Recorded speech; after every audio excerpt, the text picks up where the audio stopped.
75 సంవత్సరాల వయసులో అబ్రహాము దేవుడు పిలిచిన తర్వాత 25 సంవత్సరాలు నిరీక్షణతో ఎదురు చూసిన తరువాత అబ్రహాము 100 సంవత్సరాల వయసులో ఇస్సాకు అనే కుమారుడు పుట్టాడు. ఇస్సాకు పుట్టిన తర్వాత 75 సంవత్సరాలు బ్రతికాడు అబ్రహాము.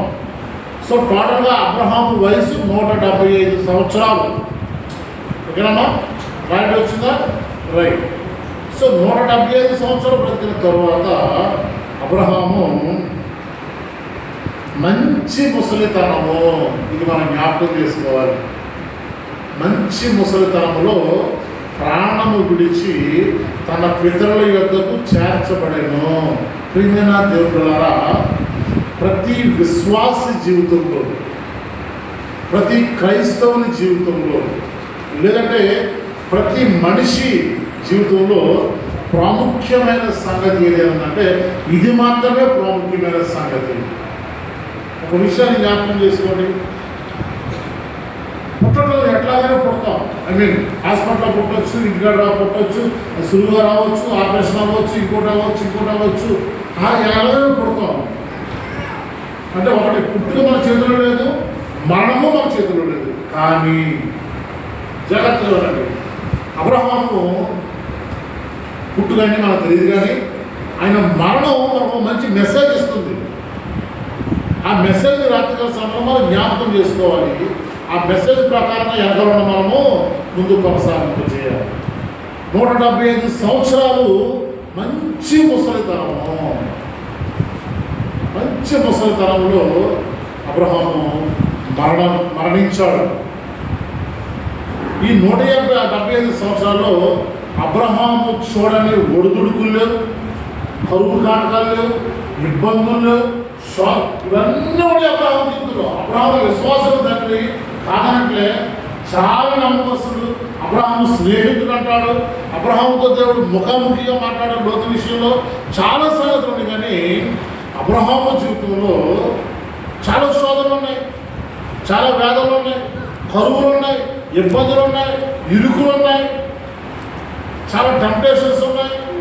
అవన్నీ ఒక ఎత్తు అయితే 100 సంవత్సరాల వయసు వరకు పిల్లలు లేకపోవడం అదొక ఎత్తు. ఈలోపు హాగర్ రావడం, ఇష్మాయేల్ రావడం, ఇదొక శోధన. సో అబ్రహాము ఎన్ని పరిస్థితులు ఎట్లా ఉన్నా ఇది మనం జ్ఞాపకం చేసుకోవాలి.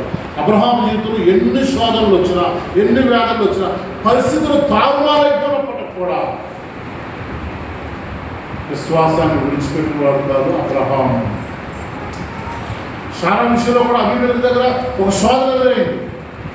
అయినప్పటికీ కూడా అబ్రహాము తన విశ్వాసాన్ని విడిచిపెట్టలేదు.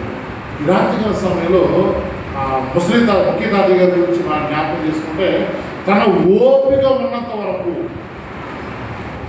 ప్రతిరోజు అబ్బులను బాబు వచ్చి నా దగ్గరికి వస్తూ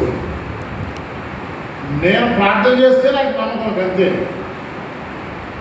నేను ప్రార్థన చేసి సిలువేస్తే ఆ నమ్మకం ఆయన ఓపుకున్నంత వరకు నడిచిన రోజులు కూడా వెతుక్కుంటూ తిరగ ఇంటికి వచ్చేసేవాడు.